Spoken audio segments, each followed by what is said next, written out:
تعالوا يا جماعة نشوفوا كده. بقالي فترة النت عندي بايظ. تعالوا نجمع شوية فويزات مع بعض.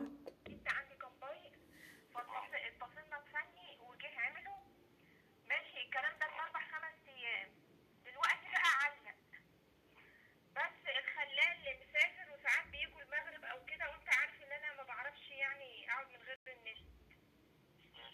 ما هو ماشي، انا معايا نمرة الراجل لان هو خد 40 جنيه المرة اللي فاتت، وقال لو علق تاني اتصلوا بيا. فانا بس انت عارف مشكلتي ان حد يقف معايا. طب بص، انا دلوقتي بس نايم، بس هقوم من النوم بس هجيلك ان شاء الله. طب بس بالله عليك يعني ما تحاولش تتصل بحد تاني، انت واخد بالك؟ يعني انا معايا باقة وتتصل بيه بحيث ان اللي هو قال لي مصلح حاجة يكملها، واخد بالك؟ يعني قصدي مش هينفع مثلا تتصل انت من عند حد من ناحيتك، لان كده الاتنين هيدخلوا الى شغل بعض. انا عايزه اعرف يعني العيب في ايه. انا ما جيتش يم حاجه ولا مثلا بلعب في السلك او كده، واخد بالك؟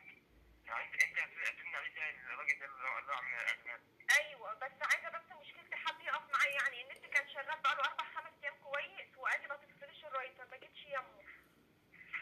فبقى بقاله انا لما اقوم هرن عليك ترن عليه. تمام، اركن عليك. انا جاي هتلاقي عندك عدو. ماشي معلش، انا هتقل عليك، بس انت عارف بس مشكلة حتة يعني حد يقف معايا، دي المشكلة يعني. تحت امرك. الله يكرمك، سلم لي على فاطمة. انا ممكن ارن مثلا دلوقتي يقول لي انا جاي كمان ساعة، فمشكلتي في الحتة دي، فانا مستنيه لما يتخلص يعني اللي وراك. معلش هديك رنة او لك رنة عفوا. تمام، ربنا يديك الصحة يا رب. خلاص ماشي يا ماما. ماشي، ربنا يديك الصحة، متشكرة، مع السلامة. زي ما انتوا شايفين كده انا هنا اتصلت ب جوز فاطمة بنت عمي عشان انا مشكلتي النت. وانتوا عارفين ان عملت قبل كده انا فيديوهات على ان كل شوية الاجهزة تبوظ، ودي حاجة ملفتة عندي برضك. انا جايبة كنت شارية آه، روي بتاع ده اسمه واصلة اللي هو بيبقى احط فيه الفيشة ده اسمه. انا طبعا لما بفتكر الموضوع ده بتضايق جدا. كل شوية يعلق برضه، لدرجة ان انا بخاف المس المشترك. كنت شارية مشترك جديد وشغال وكل حاجة، يشتغل يومين تلاتة وبعدين يفصل. فقلت لابني طب اشتري واحد تاني، قال لي ما هو يبقى نفس الوضع. هنا بقى كنت بنده للخلال عشان الموظف دوت بيعدي من عليه يعني يقف معاه. فللأسف لقيت الخلال مش موجود. طبعا عايزة اقول لكم ان النت ده فصل كذا مرة. فانا مرة اتصلت ب جوز فاطمة، ومرة اتصلت بعم عزت ده برضك جارنا، وقال لي لو الموظف ما جاش. انا عندي جاري جنب البيت برضو شغال في حتة النت دي، ده لو ما جاش الموظف اللي انت بتتعاملي معاه اجيب لك جاري ده كويس برضو، وممكن كمان ما ياخدش منك فلوس. فانا قلت له انا كنت الموظف اللي فات عطيله 40 جنيه طبعا تمن الشاي. فعم عزت قال لي طب انت بتديله ليه ومش عارفه. قلت له طب وانا اعمل ايه، ما هي لازم الاكراميه. قال لي لا، ده هما الموظفين اصول يجوا من غير فلوس. طبعا عم عزت من الناس اللي هي يعني السيستم القديم، اللي هي عايشه على يعني حاجات بقت قليله للاسف الا من رحم رب، اللي هو الدين والورع اللي محدش يعني ياخد فلوس، وانت بتاخد ماهيتك بس، فما ينفعش تاخد حاجه تانية. الكلام ده يعني ايه، مش هقولك ما يبقاش حرام. طبعا الواحد لازم يدي 20 30 40 بحيث تمن الشاي، بحيث اما تندهله مرة تانية او تتصل بيه مرة تانية يجيلك. تعالوا برضو نشوفوا هنا محاولات اللي انا اكلم خدمة العملاء. خاصة بالإنترنت، فإذا تم حل المشكلة برجاء الضغط على 1، وإذا لم يتم حل المشكلة حتى الآن برجاء الضغط على 2. شكرا لإرسالك. طبعا خدمة العملاء بتتصل انتي وتحجزي دور، ولكن احسن حاجة اكتشفت ان احسن حاجة ان انتي تكوني معاكي نمرة حد من اللي بيشتغل او اللي بيصلح. فاهمين ليه بقى؟ لانها بتوفر كتير جدا عليكي وعليه. مش لو خسرت 30 40 جنيه بس حاجتك تتصلح احسن من ان انت تفضلي بالنت معلق. هوريكم هنا انا كنت مستعجلة، كتبت نمرتي كانت موجودة على الباسورد او الكعب اللي بيطلع كل شهر، ولكن نسيت ادي عم عزت نمرة الاستاذ وليد قاسم، وده اللي ماسك الخط بتاع آه، المنطقة اللي هي ارض الشابوري. فعم عزت قال لي واضح ان انت نسيتي، وانا هنا بكلمه بحسب ان الموظف هو اللي بيرد عليا. تعالوا نسمح كده مع بعض. دوس 5 وخلي أغنية هتتدلع كول تونك، وهتكسب لحد سنة كول تون ببلاش، وللكول تون دي دوس نجمة. معلش انا كده واضح ان انا شغلت الفويس اللي قبله، نشوفه ده كده. نعم. أيوة أيوة، أنا لسه مبلغة دلوقتي واديت الرقم لأخويا. أيوة أيوة يا فندم. هو أنت عم عزت ولا مين؟ أنا بحسبك الموظف اللي أنا مكلماه، مش واخدة بالي. أيوة أيوة، أنا عندي خط وي، أيوة تبع الخط بتاع. أصل أنا عندي فودافون، وأنا بحسب الموظف بيبيت عليا الميعاد يعني، أو بيأكد عليا. ماشي الله يكرمك. لا، الرقم بتاعه اللي هو 015 اللي هو لوحده ده. لا، اللي هو ايوه، اللي مكتوب عليه الاستاذ وليد قاسم، ده بتاعه هو، اللي هو الورقه اللي لوحدها دي. هي يمكن سبق. والله يا عم عزت، انا اساسا الصداع ماسكني.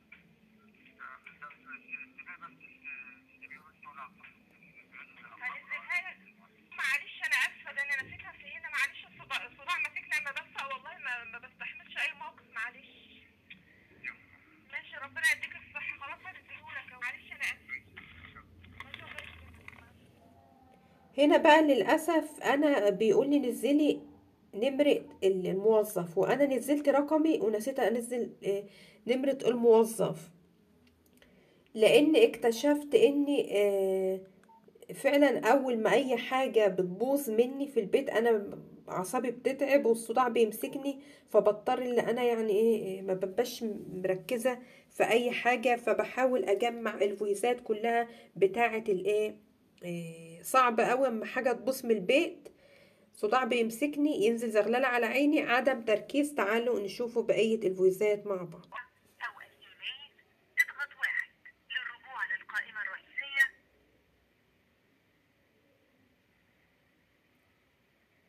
برجاء الانتظار، سيتم تحويل المكالمة الآن إلى أحد ممثلي خدمة العملاء. يرجى العلم بأن هذه المكالمة قد تكون مسجلة، وقد يفرض إطلاع للرأي عن طريق مكالمة أو رسالة منهم لتقييم الخدمة المقدمة، وذلك لمساعدتنا في تطوير وتقديم خدماتنا بشكل أفضل. طبعا يا جماعة انا دي برضو لازم ان انت تحجزي دور من على النت وتقولي بياناتك، رقم التليفون، رقم المستخدم، المنطقة اللي انت فيها، كل الحاجات دي طبعا كحاجة إدارية وحاجة وقائية برضو. لو سمحتي، انا عندي النت فاصل امبارح، فكنت عايزه اتاكد هل الخط عليه مشاكل ولا اروح لفني يصلحه. تحت امرك حالا دلوقتي يشوفولك. ممكن بس نتشرف باسم حضرتك؟ هو اسم ولا اسم اللي صاحب الخط يعني جوزي؟ لا، اسم حضرتك اللي بتتابعي معايا. ماشي، انا ايمان رشاد. خير زي ايمان، ممكن تقولي لي بس الرقم الارضي اللي عليه الاستفسار؟ ماشي، في الراوتر على الخط ده. ما بقول لحضرتك النت فاصل من امبارح. ايوه، ايه اللمبات اللي كده عند حضرتك في الراوتر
مش مشغله ارضي انا.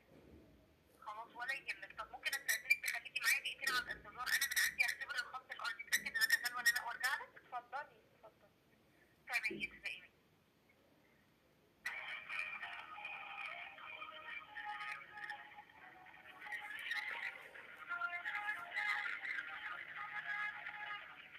ايوه اتفضلي. شكرا جدا لانتظارك. هو انا دلوقتي من على الخط الارضي بيقول لي تعطل الاتصال بالرقم المطلوب، فده يعتبر ريكورد مسج بيظهر كده لما بيكون الخط فيه وقتها عليه مشكله على الحراره، هي مشكله ملهاش علاقه بالفواتير، مشكله على الخط نفسه. يعني اتابع بقى فني، اجيب فني يعني؟ ما تقلقيش انا هساعدك في كل ده حالا، لحظه معايا. تمام.